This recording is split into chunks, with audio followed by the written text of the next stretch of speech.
हर युग में शिव के बहुत सारे भक्त हुए हैं जिन्होंने उनकी कृपा प्राप्त करने के लिए घोर से घोर तपस्या की है। उनमें से एक भक्त हुए हैं नर नारायण, जिनकी भक्ति की कथाएं आज भी वैष्णवों के मुख से सुनी जाती है। वैसे तो उनकी शक्ति भक्ति से संबंधित बहुत सारी कथाएं शास्त्रों में वर्णित हैं, लेकिन केदारनाथ धाम से जुड़ी ये कथा अतुलनीय है। आइए जाने उन्होंने शिव जी की आराधना की और कैसे केदारनाथ धाम का निर्माण हुआ। भगवान ब्रह्मा के मानस पुत्र धर्म की पत्नी का नाम रुचि था। उनके गर्भ से श्री हरि ने नर और नारायण नाम के दो महान तपस्वियों के रूप में धरती पर जन्म लिया। नर और नारायण विष्णु जी के 24वें अवतार थे। जन्म के बाद उनकी रुचि भक्ति में बढ़ती गई।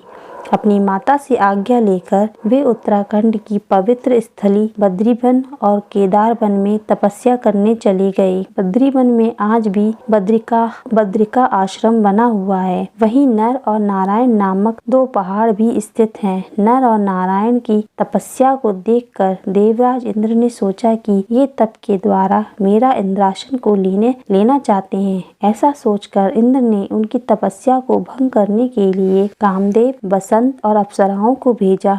उन्होंने जाकर भगवान नर नारायण को अपनी नाना प्रकार की कलाओं के द्वारा तपस्या भंग करने का प्रयास किया, किंतु उनके ऊपर कामदेव और के सहयोगियों का कोई प्रभाव न पड़ा। कामदेव, बसंत और अप्सराएं श्राप के भय से थर थर कांपने लगे। उनकी दशा देखकर नर नारायण ने कहा, तुम लोग मत डरो, हम प्रेम और प्रसन्नता से तुम लोगों का स्वागत करते हैं। नर नारायण की अभय देने वाली वाणी को सुनकर काम अपने सहयोगियों के साथ अत्यंत लज्जित हुआ। उसने उनकी स्तुति करते हुए कहा, प्रभु आप निर्विकार परम तत्व हैं। बड़े बड़े आत्मज्ञानी पुरुष आपके चरण कमलों की सेवा के प्रभाव से काम विजयी हो जाते हैं। हमारे ऊपर आप अपनी कृपा दृष्टि सदैव बनाए रखें। हमारी आपसे यही प्रार्थना है। आप देवादिदेव विष्णु हैं। कामदेव की स्तुति सुनकर भगवान नर नारायण प्रसन्न हुए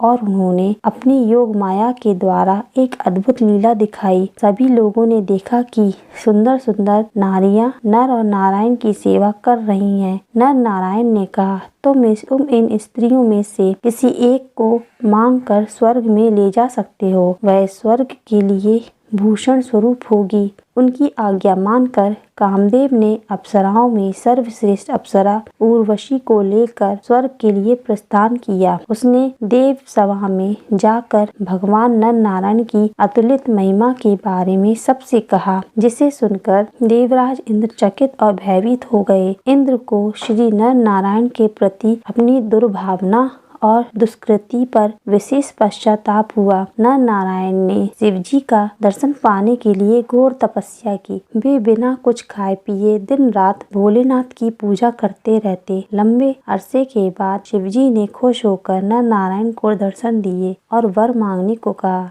तब नर नारायण ने कहा, प्रभु हमारी एक ही इच्छा है कि आप इस स्थान में पार्थिव शिवलिंग के रूप में हमेशा रहें और इस जगह पर सदैव अपना आशीर्वाद बना कर रखें। तभी से शिवजी ने लिंग के रूप में केदारनाथ में विराजित हैं। कहा जाता है कि इसके आसपास मंदिरों का निर्माण पांडवों ने करवाया था। तो दोस्तों, केदारनाथ मंदिर के निर्माण से जुड़ी यह पौराणिक कथा आपको कैसी लगी? अगर आपको यह कथा अच्छी लगी है तो वीडियो लाइक करें और चैनल को सब्सक्राइब जरूर करें। Thank you.